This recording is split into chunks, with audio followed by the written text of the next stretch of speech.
नमस्ते मेरे प्यारे ऑडियंस और मेरे friends. Let me welcome you to the channel facts for buyer and seller. आज पर my commitment I am going to deliver you right now the fourth point of my car sales process. तो मेरा fourth point जो था that was insurance. पहला मेरा जो था that was test drive, second was consumer offer, third was booking and fourth is insurance. Insurance एक ऐसा चीज़ है कि जो गाड़ी में नहीं होगा तो गाड़ी आपका 1 इंच भी आगे नहीं बढ़ेगा। ये आज पर गवर्नमेंट के रूल के हिसाब से ये तो है, ठीक है, बट फिर भी आप देखिए, अगर गाड़ी में अगर आपका इंश्योरेंस नहीं है तो गाड़ी अगर चलता है, किसी का साथ एक्सीडेंट होता है तो फिर जो नुकसान होता है, इंश्योरेंस नहीं है तो कौन भरपाई करेगा? क्या आप भरपाई कर पाएंगे या दूसरा कोई है भरपाई कर पाएगा? कोई नहीं है। तो इसलिए इंश्योरेंस ज़रूरी है और आपको एडवाइज है कि बिना इंश्योरेंस का गाड़ी कभी मत चलाइए।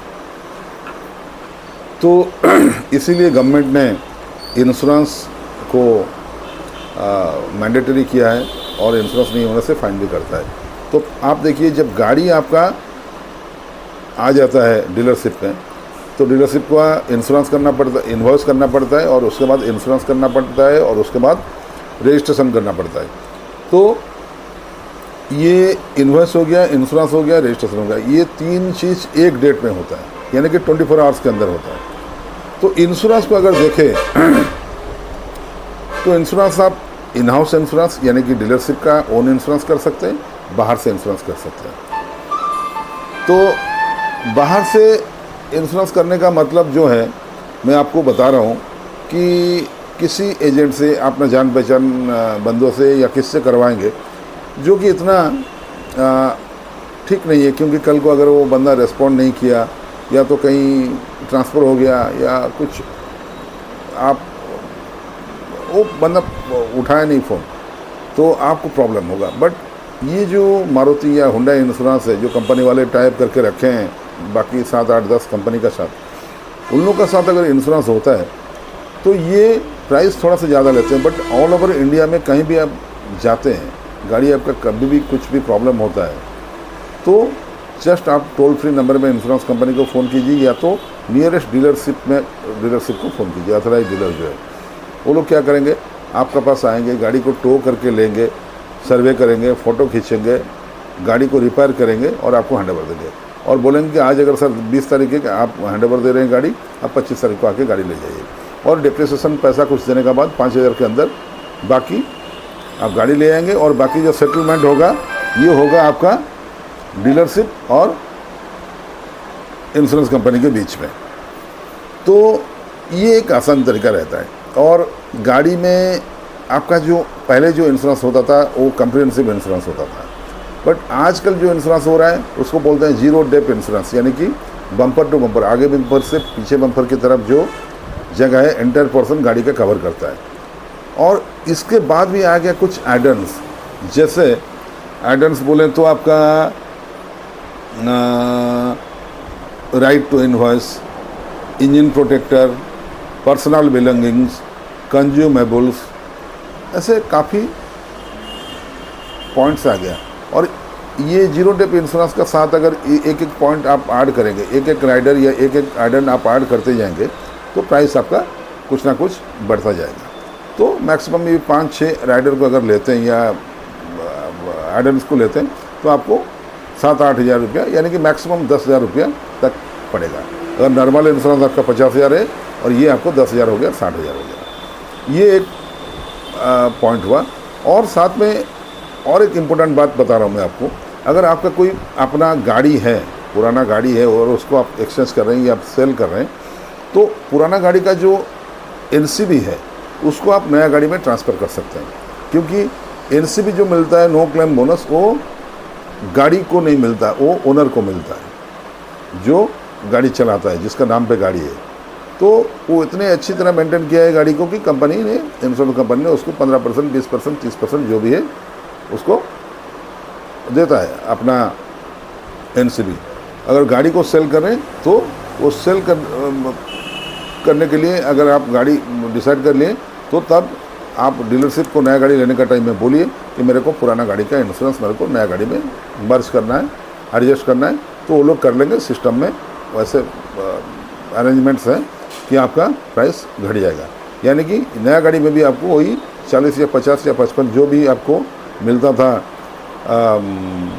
नो क्लेम बोनस यानी कि NCB, वो एडजस्ट हो जाएगा। 50,000 का इंश्योरेंस या 60,000 का इंश्योरेंस आपको 20,000 25,000 रुपया तक पड़ सकता है, या तो 30,000 तक पड़ सकता है।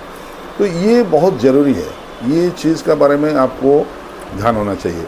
और एक मैं इम्पोर्टेंट बात बता रहा हूँ, मतलब इम्पोर्टेंट नहीं, एक जानकारी दे रहा हूँ। अगर गाड़ी का इंश्योरेंस लास्ट डेट है 1 जनवरी और 1 जनवरी का आप नहीं कर पाए और 4 महीने का या 6 महीने का बाद किए तो हो सकता है, कोई प्रॉब्लम नहीं। बट आपको जो NCB मिल रहा था वो NCB क्या मिल सकता है 4 महीने का या 6 महीने के बाद? नहीं, 4-6 महीने के बाद नहीं मिल सकता है। अगर आप 1 तारीख को आपका 1 जनवरी को आपका रिन्यूअल का डेट था लास्ट डेट, अगर उसके 90 डेज़ के अंदर आप इंश्योरेंस को रिन्यू करते हैं तब आपको NCB मिल सकता है। तो ये एक जानकारी है। तो ये सब का फ़ायदा अगर लेंगे आपको तो आपको एक फाइनेंशियल बेनिफिट मिलेगा। और नॉर्मली क्या होता है ना, इंश्योरेंस का ऊपर इतना सेल्स में कोई बंदा ध्यान नहीं देता है। कुछ लोग देते हैं बट कुछ लोग जानते भी नहीं है। अगर जानते भी हैं तो गलत बता देते हैं, या वैसा नहीं है, झूठ मूठ कुछ बता देते हैं आपको, बाद में पता चलता है कि नुकसान होता है, फाइनेंशियल लॉस, तो आप कुछ कर नहीं सकते। तो ये सब चीज़ का बारे में ध्यान जरा रखिए। अगर ये इंश्योरेंस का पर रखेंगे, क्योंकि गाड़ी आपको बाद में चलेगा जब रोड पे तो कहीं ना कहीं ठुके लगेगा, चोट लगेगा, कुछ होगा। तो ये सब की जानकारी रहने से आपको एक tension free, hassle free insurance claim settlement हो सकता है। तो इसीलिए मेरा कहना है कि गाड़ी जब बिल करते हैं, इंश्योरेंस करते हैं, रजिस्ट्रेशन करते हैं, तो ये सब का बारे में आप ध्यान दे के रखिए, नॉलेज में रखिए। क्या इंश्योरेंस हो रहा है, कितने पैसे का इंश्योरेंस हो रहा है, कौन सा कंपनी का इंश्योरेंस हो रहा है, NCB एडजस्ट हुआ है कि नहीं, ये सब चीज़ का ऊपर आप जानकारी लेके ही आप कीजिए। और बुकिंग जब किए थे, डॉक्यूमेंट जब फिलअप किए थे, उस टाइम इंश्योरेंस का बारे में भी आप जानकारी लेना चाहिए। तब क्या होगा, वो जो डॉक्यूमेंट है, बुकिंग डॉक्यूमेंट, उसमें भी इंश्योरेंस का बारे में लिखा जाता है। जैसे आपका साथ क्या डिस्काउंट फाइनल हुआ है, जैसे वो बुकिंग डॉक्यूमेंट में लिखा जाता है, वैसे इंश्योरेंस भी वैसे लिखा जाता है। कौन सा एडर लेना है, क्या प्राइस रहेगा, क्या क्या चीज़ रहेगा, कौन सा कंपनी का इंश्योरेंस करना है। इंश्योरेंस अभी फर्स्ट पार्टी 1 साल के लिए, थर्ड पार्टी 3 साल के लिए, ये सारा चीज़ आजकल जो चेंजेस हुआ उसका बारे में मेंशन होना चाहिए। तो ये होगा तो आपको एक अच्छा बाइंग एक्सपीरियंस होगा आपको।